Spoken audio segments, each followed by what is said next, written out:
우리 같이 말씀을 나누겠습니다. 오늘 성서정과 11번째입니다. 진정한 복을 알아보는 눈이라는 제목으로 말씀을 같이 나누겠습니다. 우리 지난주에는 우리는 세례 요한의 뒤를 이어서 천국 복음을 전하시는 예수님 이야기를 우리가 살펴보았습니다. 그 말씀에서 우리가 주목해서 보았던 부분은 예수께서 천국 복음 그 전하시는 일을 혼자 하지 않으시고 제자들과 함께 하셨다는 점이었습니다. 그렇게 제자들과 함께 예수님은 여러 곳으로 다니시며 하늘나라에 대한 기쁜 소식을 전하시고 사람들의 갖가지 병을 고쳐주셨습니다. 그리고 오늘 본문은 바로 그 다음에 나오는 장면이에요. 이른바 산상수훈, 산상설교라고 불리는 대목인데요. 산에 올라가서 가르치신 교훈이라고 해서 산상수훈, 산에 올라가서 가르치신 설교라고 해서 산상설교 이렇게 부릅니다. 예수님의 산상수훈은 마태복음 5장 여기서부터 시작해서 7장까지 3장에 걸쳐서 긴 설교입니다. 오늘 본문은 그 설교의 앞부분에 해당하는 8복, 8가지 복에 관한 말씀입니다. 우리가 성경 이야기를 통해서 지금 쭉 보았던 바로 그 말씀이죠. 예수님은 자신을 따르는 많은 사람들을 보시고 산으로 올라가 앉으셨습니다. 그러자 누가 다가왔다고 합니까? 제자들이 예수님께 다가왔다. 이때 예수님께서는 그 제자들을 향해 입을 열어 가르치셨습니다. 여기서 우리가 주지할 것은 예수님이 이 말씀을 일반 사람들이 아니라 제자들에게 말씀하셨다는 것이죠. 쉬운 성경에는 사람들을 가르치셨다라고 되어 있는데 이들은 제자들을 말합니다. 그러면 사람들과 제자들의 차이는 뭡니까? 마태복음은 어떤 걸 구분하려고 한 걸까요? 사람들은 개역개정에는 무리 이렇게 나오거든요. 그 무리들은 자신의 필요에 의해서 예수님을 잘 찾다가도 예수님이 자기 필요에 맞지 않거나 이제 필요 없으면 가차없이 버리는 자들, 이들을 사람으로 표현했고요. 제자들은 예수님이 자신의 뜻과 다른 것을 주시더라도 끝까지 그분에 따라 순종하는 자들. 우리는 지금 이 팔복의 말씀이 예수님이 사람들에게가 아니라 제자들에게 들려지고 있다라는 점을 기억하시면서 말씀을 보십시오. 자, 그럼 팔복의 말씀을 한번 쭉 보겠습니다. 팔복의 말씀을 우리가 암송도 했는데 오늘 말씀은 이제 쉬운 성경 버전으로 다시 한번 보십시다. 쭉 읽어볼 테니까 눈으로 따라 읽으십시오. 마음이 가난한 사람은 복이 있다. 하늘나라가 그들의 것이다. 슬퍼하는 사람은 복이 있다. 그들이 위로를 받을 것이다. 마음이 온유한 사람은 복이 있다. 그들이 땅을 상속받을 것이다. 의를 위해 목마른 사람은 복이 있다. 그들이 배부를 것이다. 자비로운 사람은 복이 있다. 그들이 하나님의 자비를 입을 것이다. 마음을 깨끗이 한 사람은 복이 있다. 그들이 하나님을 볼 것이다. 평화를 위해 일하는 사람은 복이 있다. 그들이 하나님의 아들이라고 불릴 것이다. 의롭게 살려고 하다가 박해를 받는 사람은 복이 있다. 하늘나라가 그들의 것이다. 자, 그럼 한 구절 한 구절 한번 살펴봅시다. 먼저 3절을 보세요. 마음이 가난한 사람은 복이 있다. 하늘나라가 그들의 것이다. 이렇게 기록되어 있는데 마태복음보다 먼저 기록된 걸로 보이는 누가복음에는 이 네 가지 복을 언급하시는 대목에서 이 구절이 나옵니다. 그런데 거기에는 마음이라는 단어가 없이 그냥 가난한 자는 복이 있다 이렇게 되어 있어요. 마음이라는 단어가 없습니다. 그럼 왜 두 복음서의 기록이 다를까? 성경학자들은 마태복음서를 공유한 공동체가 당시 부유한 자들이었던 그것을 좀 염두에 두고 마태가 마음이라는 단어를 삽입한 것 같다라고 봅니다. 그것이 정확히 진짜인지는 알 수 없지만 일단 먼저 기록된 것으로 보이는 누가복음에는 마음이라는 단어가 없는 것은 분명하죠. 실제로 마음의 가난은 물질의 가난에서부터 비롯된다는 것 우리도 경험해서 아는 바이기 때문에 오늘 본문을 굳이 마음의 가난으로 넓혀서 읽기보다는 그냥 가난한 사람이 복이 있다라고 읽는 것이 주님의 가르침에 더 가깝지 않나 싶습니다. 아무튼 마음이 가난하든 실제 물질이 없어 가난하든 그 분명한 것은 가난한 사람은 복이 있다는 거예요. 왜 그렇습니까? 하늘나라를 얻기 때문에. 물질적 결핍은 사람의 마음을 가난하게 만들고 마음이 가난한 사람은 절박함으로 하나님 나라를 더 갈망하며 결과적으로 그 나라를 얻게 되기 때문이죠. 다음 4절 보시면 슬퍼하는 사람은 복이 있다라고 해요. 왜입니까? 그들이 하나님의 위로를 받을 거기 때문에. 하나님은 기쁘고 행복한 자들보다 오히려 슬프고 괴로운 자들을 더 가까이 하시는 분이세요. 우리 부모들도 그렇지 않습니까? 기쁜 일이 있는 자식은 내가 같이 있어주지 않아도 잘 지내요. 즐겁게 지냅니다. 그래서 굳이 더 돌아볼 필요가 없지만 아픔을 겪고 있는 자식은 나의 위로가 없으면 안 되니까 더 찾아가서 위로해 주죠. 시편 말씀에도 보면 여호와는 마음이 상한 자를 가까이 하시고 충심으로 통회하는 자를 구원하시는도다. 이렇게 노래하거든요. 슬퍼하는 사람은 불쌍한 사람이 아니라 사실 복이 있는 사람인 거예요. 왜요? 하나님의 위로를 받을 것이니까. 5절 마음이 온유한 사람이 복이 있다라고 합니다. 왜 그렇습니까? 그들이 땅을 상속받을 것이기 때문에. 여기서 온유라는 단어는 원어로 보면 말의 입에 재갈을 물린 상태입니다. 따라서 온유의 정확한 뜻은 단지 성품이 너그럽다 이것이 아니라 자신의 고집을 길들여서 하나님의 뜻에 순복하는 영적인 상태. 그걸 온유라고 합니다. 고집을 길들여서 하나님의 뜻에 순복하는 영적인 상태. 그렇게 하나님의 뜻에 잘 순복하는 자에게 하나님은 땅을 주신다는 거예요. 땅을. 물론 여기서의 땅은 지금 이 땅의 실제 부동산이 아니라 장차 하늘나라에서 받게 될 유업을 의미합니다. 하나님의 뜻에 잘 순복하는 자는 하늘나라에서 땅을 상속받게 될 겁니다. 아니 이미 상속될 땅이 이렇게 준비되어 있겠죠. 온유한 자, 하나님의 뜻에 잘 순복하는 자는 자신의 땅에서 나는 소산물을 먹으며 누구에게도 얽매이지 않고 자유롭게 살아가는 자로 영원히 살 것입니다. 6절 의를 위해 줄이고 목마른 사람은 복이 있다라고 합니다. 왜 그렇습니까? 그들이 배부를 것이기 때문에. 의로 채워져서 배가 부른 복을 받는다는 거예요. 여러분 의를 위해서 줄이고 목마른 사람 이들에게 나타나는 또 다른 특징이 있습니다. 무엇입니까? 바로 죄를 미워하고 불의에 분노하는 모습이죠. 죄를 미워하고 불의에 분노하는. 죄를 미워하고 불의에 분노하니까 의를 위해서 줄이고 목마르게 되는 겁니다. 반대로 하면 죄에 대해서 무감각하고 불의를 보고도 화가 나지 않는 사람은 의에 줄이고 목마를 일이 없게 되는 거죠. 예수님은 의를 위해서 줄이고 목말라서 죄를 미워하고 불의에 분노하는 자들에게 복이 있다라고 분명히 말씀하십니다. 왜냐하면 하나님께서 그들의 목마름을 반드시 풍성하게 채워주실 것이기 때문에. 다음 7절 자비로운 사람은 복이 있다라고 해요. 왜요? 그들이 하나님의 자비를 입을 것이기 때문에. 사람에게 자비를 입는 것 그것도 좋은데 하나님께 자비를 입는데요. 하나님께 자비를 입는 것. 이 얼마나 큰 복입니까? 왜 더 큰 복이냐? 하나님은 우리의 생사와 복을 주관하시고 천국과 지옥을 결정하시는 심판주이시잖아요. 심판하는 분이 자비를 베풀어요. 심판받는 자리에서 자비 베푸는 것만큼 좋은 게 어디 있습니까? 그죠? 8절 보시면 마음을 깨끗이 한 사람은 복이 있다라고 해요. 왜요? 그들은 하나님을 볼 것이기 때문에. 여러분 창문에 먼지가 끼어 있으면 밖이 잘 안 보이죠? 그처럼 우리 마음의 창도 예수님의 피로 깨끗이 닦아내지 않으면 하나님을 볼 수 없다는 거예요. 마음을 깨끗이 한 사람 하나님을 볼 것입니다. 9절에 평화를 위해 일하는 사람은 복이 있다라고 합니다. 왜냐하면 그들이 하나님의 아들이라 불릴 것이기 때문에.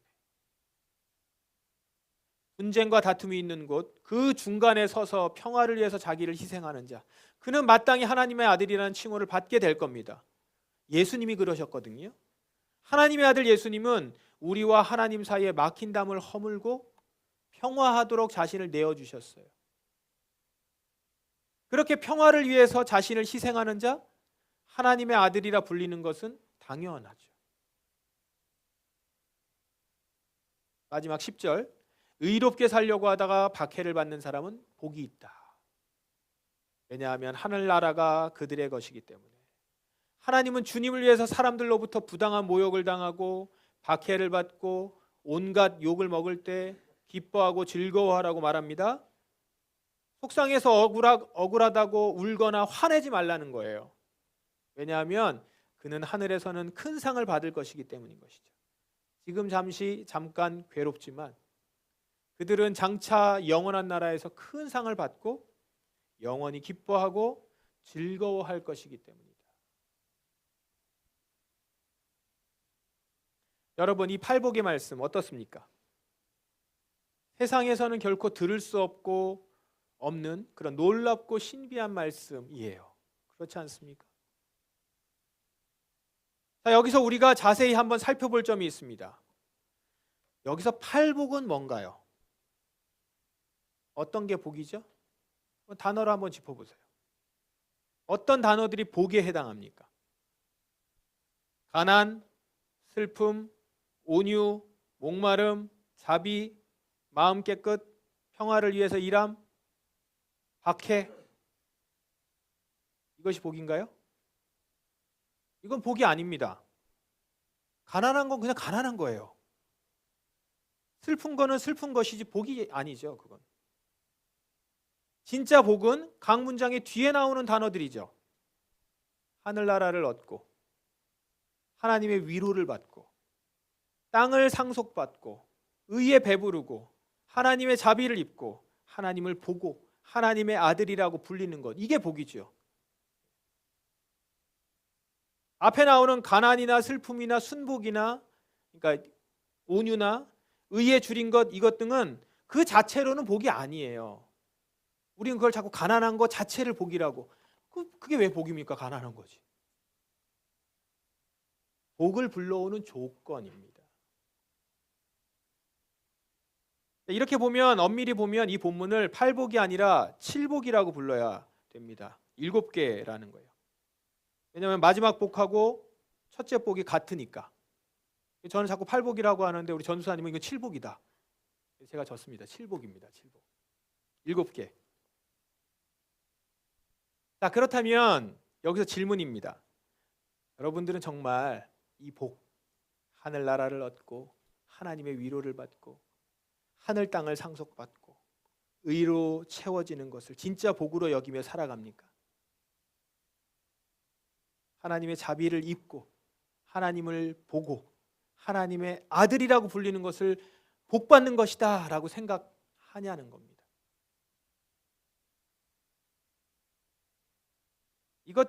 그런데 이것들은 보통 사람들이 복받았네 라고 말할 때 그 복들은 아니에요. 또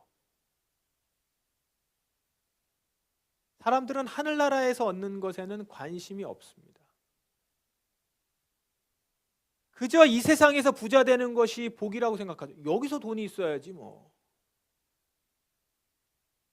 하나님의 위로를 받는 걸 복으로 여겨요? 안 그래요.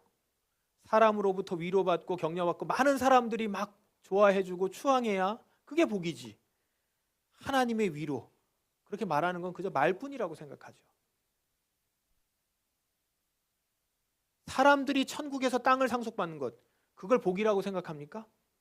땅이 생겼어, 하늘나라에. 그거 아무것도 아니라는 거예요. 이 사람들에게는. 부동산 공화국인 이 대한민국은 뭐니 해도 부동산을 많이 소유하는 걸 복이라고 여겨요. 근데 이 땅에서. 하늘나라에서 받는 땅은 아무 관심도 없습니다. 의에 배부른 것보다는 지금 맛집 찾아가서 맛있는 음식 먹고 마음껏 먹을 수 있고 내가 뭐 마음대로 사 먹을 수 있고 이런 것들이 복받은 인생이라고 생각하죠. 내가 자비로워서 이렇게 막 나눠주는 것, 그래서 내 수중에 돈이 없는 것, 그건 바보라고 얘기합니다. 세상에서. 오히려 냉정하게 끊을 건 끊고 마음 먹고 이렇게 해서 손해보지 않는 걸, 이걸 현명하다고 생각하죠. 하나님 보는 것을 복이라고 여기기보다는 눈에 보여 만져지는 돈과 성공의 자리를 얻는 것을 복받은 사람이라고 생각하고요.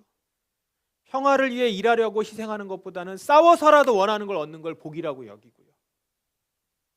의의를 위해 박해받기보다는 좀 타협하더라도 편안한 삶을 사는 것을 똑똑하다라고 생각합니다.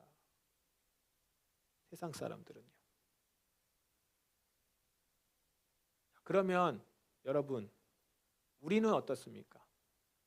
우리는 그렇게 생각하는 그 사람들과 다릅니까? 여러분은 솔직히 무엇을 복이라고 여기며 살아갑니까?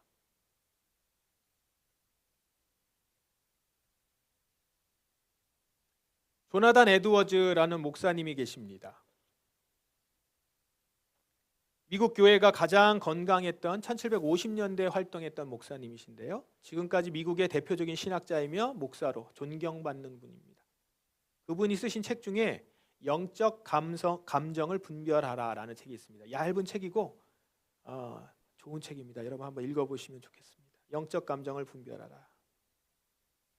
조나단 에드워즈는 이 책에서 진정한 믿음은 거룩한 영적 감정을 포함한다. 진정한 믿음은 거룩한 영적 감정을 포함한다라고 말해요. 그럼 거룩한 영적 감정이 뭐냐? 경외심, 소망, 사랑, 의를 추구하는 열망, 기쁨, 애통, 감사, 긍휼, 열심. 우리가 많이 들어본 것들이죠. 이런 것들이 거룩한 영적 감정이에요.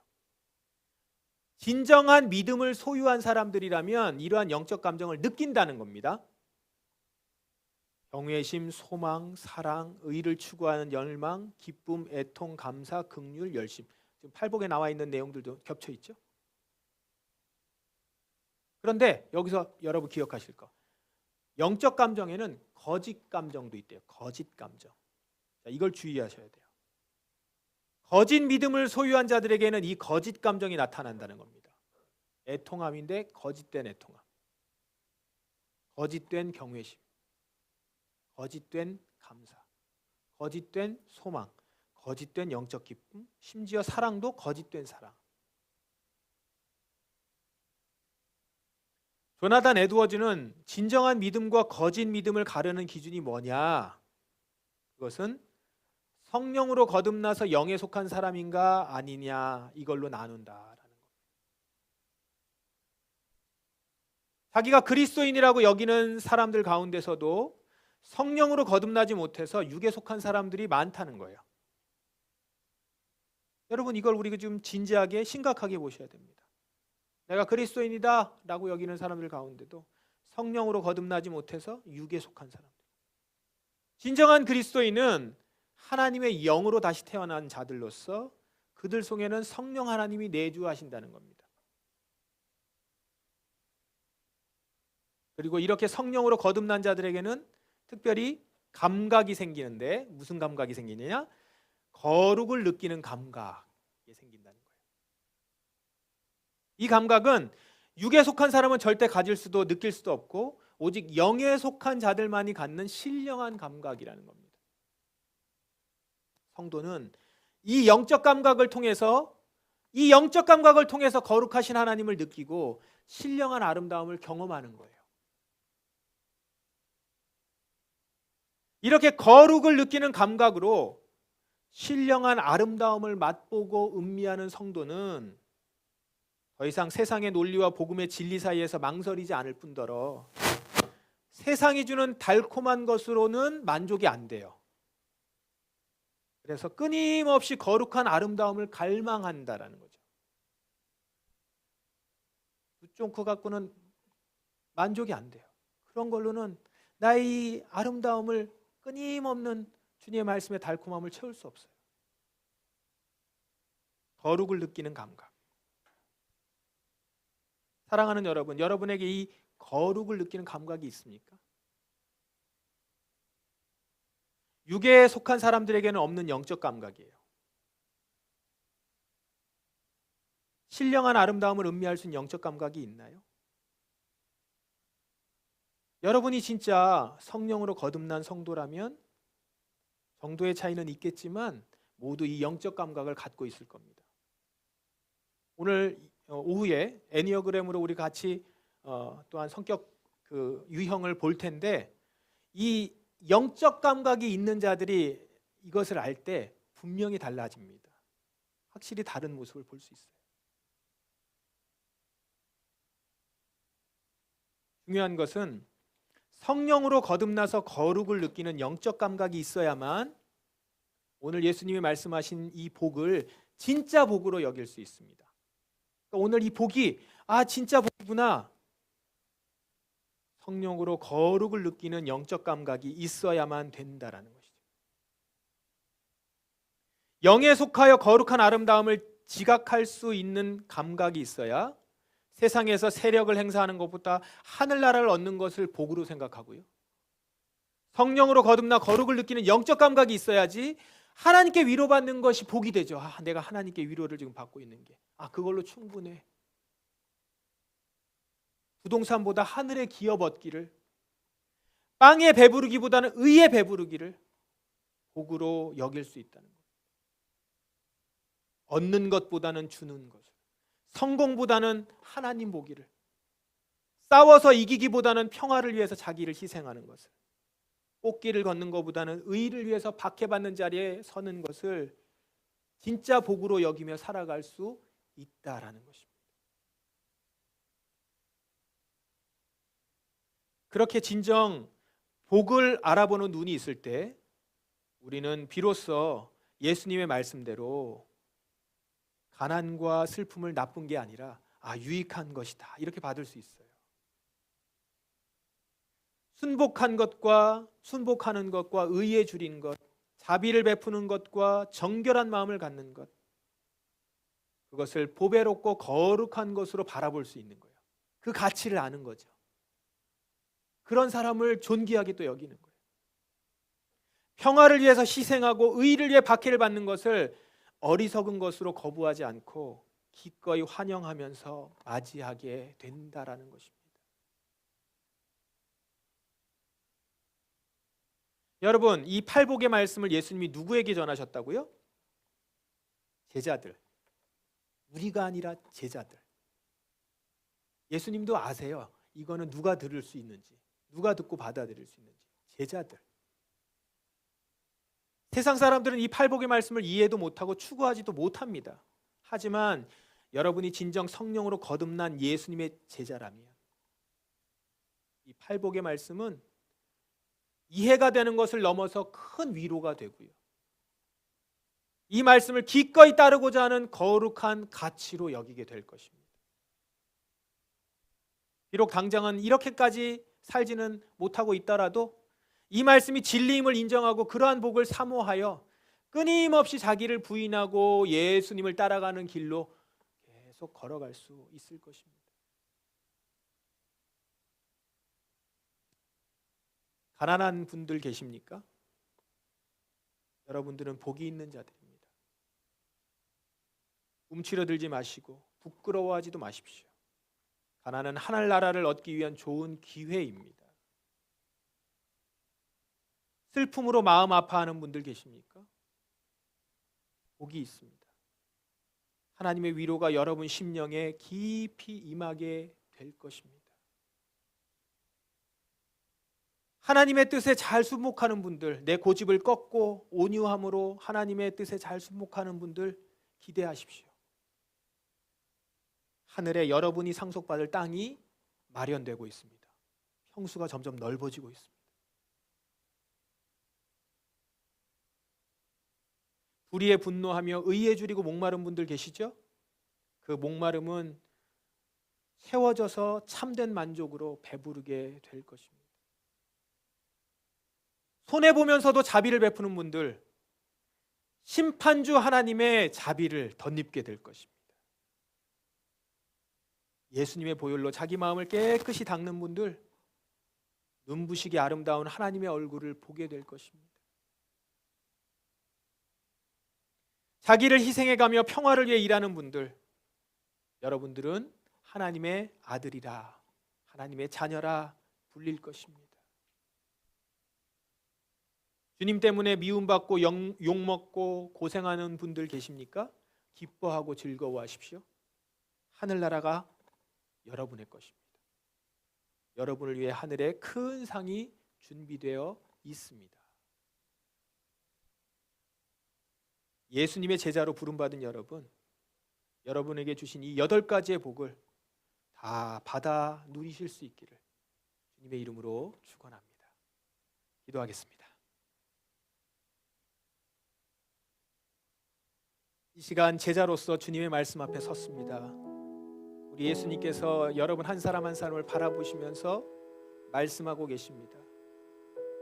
가난한 자들에게, 애통하는 자에게, 온유함으로 하나님의 말씀에 순복하는 자에게, 불의의 분노에서 의에 줄이고 목마른 자들에게, 손해보면서도 자비를 베푸는 자들에게, 예수님의 보혈로 자기 마음을 깨끗이 닦는 자에게, 자기를 희생해가면서 평화를 일구는 자에게, 나 때문에 미움받고 욕먹고 고생하는 자들에게 예수님은 바라보시면서 너희에게 복이 있다라고 말씀하십니다. 그리고 그 말씀을 듣는 우리는 그로 인해서 세상이 줄 수 없는 위로와 격려와 기쁨과 거룩한 그 아름다움을 맛보며 그걸로 만족합니다. 주님, 제가 이런 주님의 제자가 되길 원합니다. 주님의 위로로만 만족하는 자가 되길 원합니다. 주님의 사랑으로만 배부른 자로 살기 원합니다. 그렇게 주님을 따라가겠습니다. 이렇게 기도하며 나아가십시다. 다 같이 동성으로 기도하겠습니다. 하나님 아버지, 주님